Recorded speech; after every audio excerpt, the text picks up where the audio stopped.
علیمہ خان سے متعلق کہ ان کے خلاف ایک نیا محاذ کھل گیا ہے، پہلے سے ہی کھلا ہوا ہے، آگے ہی آپ ان کو بڑی مشکلات کا سامنا ہے، عدالت جانے نہیں دیتے، ادھر اڈیالہ جیل جانے نہیں دیتے، بھائی سے ملاقات نہیں ہو رہی. ادھر جناب شیر افضل مروت صاحب، فیاض الحسن چوہان ایک دم سے شروع ہوئے، اور شیر افضل مروت صاحب نے ایک پروگرام میں بیٹھے. اب آپ ذرا اندازہ کریں، ذرا چناؤ بھی دیکھا جاتا ہے نا کہ کون سے پروگرام میں گئے، کون سے ٹیلی ویژن میں گئے، تو آپ کو آئیڈیا ہو جاتا ہے کہ یہاں پہ کس قسم کی گفتگو ہونے والی ہے.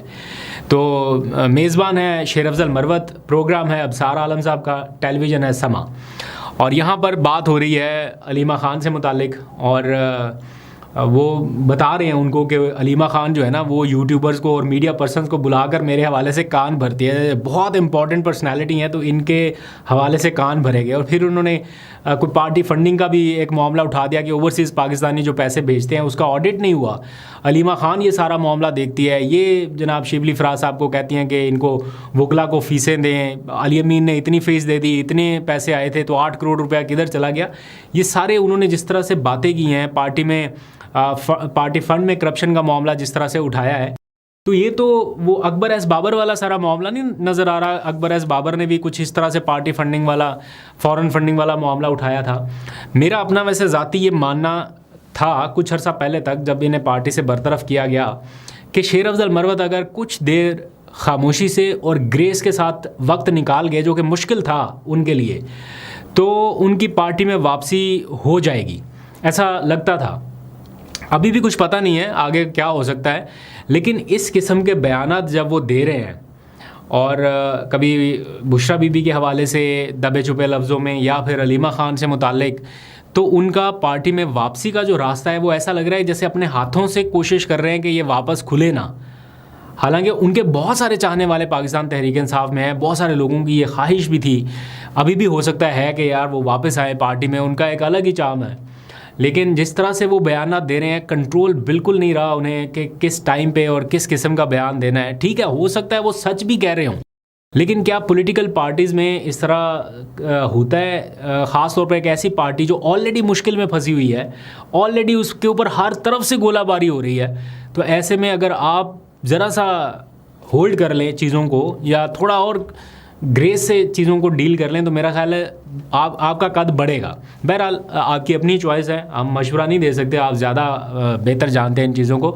لیکن خیر تبصرہ ہے، اس کے اوپر آپ نے کوئی ہمیں نوٹس ووٹس نہیں بھجوانا، پتہ چلے کل کو ٹویٹ آ رہا ہے کہ جناب ہم نوٹس بھیجے جا رہے ہیں. اینی ویز، اب باتیں ذرا فیاض الحسن چوہان صاحب پہ. وہ بات شروع کرتے ہیں علیمہ خان کے اوپر. میں نے ابھی ان کا ایک کلپ دیکھا، تو وہ را اور موساد اور گولڈ سمتھ سے ان کا بیانیہ شروع ہوتا ہے.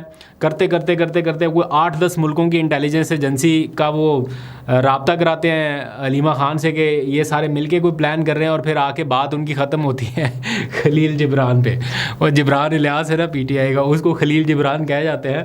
اور پھر وہ اس طرح کا نیکسس کریٹ کرتے ہیں جیسے باقی ملکوں کی ایجنسیز جو ہے نا وہ اسی کام کے لیے فری ہیں کہ وہ علیمہ خان کے ساتھ مل کے تو یہ را اور موساد یہ کوئی پلاننگ کرے، ان کو اور چیزوں سے فرصت ملی ہوئی ہے، وہ اس طرح سے بتاتے ہیں.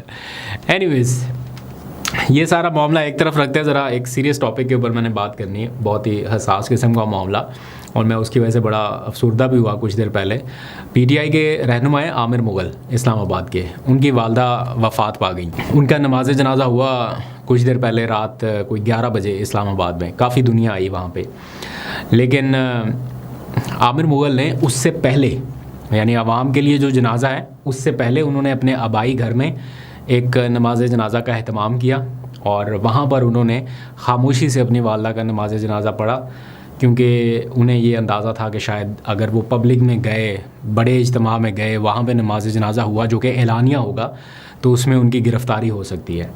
اور کسی بیٹے کے لیے اس سے بڑا صدمہ، اس سے بڑا دکھ کوئی نہیں ہو سکتا. اور کچھ لوگ تو ایسے ہیں جنہوں نے مشکل وقت میں، ایسے حالات میں یہ سب کرنے سے محروم ہی رہ گئے. But on the other hand انہوں نے مینیج کیا کہ انہوں نے نماز جنازہ میں شرکت کی، لیکن بڑے خاموشی سے کچھ لوگوں کی موجودگی میں یہ کر لیا، لیکن پھر وہ وہاں سے روانہ ہوئے. تو یہ جو ہے نا پریشانیاں، اور یہ ان کے اوپر غالباً قتل کا بھی کوئی مقدمہ ہے، FIR ہے کہ انہوں نے کوئی، یہ رینجرز والا جو واقعہ ہوا تھا 26 نومبر میں کچھ رینجرز کے اہلکار شہید ہوئے تھے، تو اس میں ان کے اوپر الزام ہے شاید وہ FIR قتل کی ہے. تو اگر قتل کی FIR ہے اور کوئی بندہ اس میں پکڑا جائے، اس کی تو ضمانت بھی اتنی جلدی نہیں ہونی. تو اس لیے بڑا مشکل ٹائم کچھ لوگوں کے اوپر آیا ہوا ہے. تو بہرحال اللہ تعالیٰ ان کی والدہ کے درجات بلند کرے، ان کی مغفرت فرمائے اور انہیں صبر جمیل عطا فرمائے.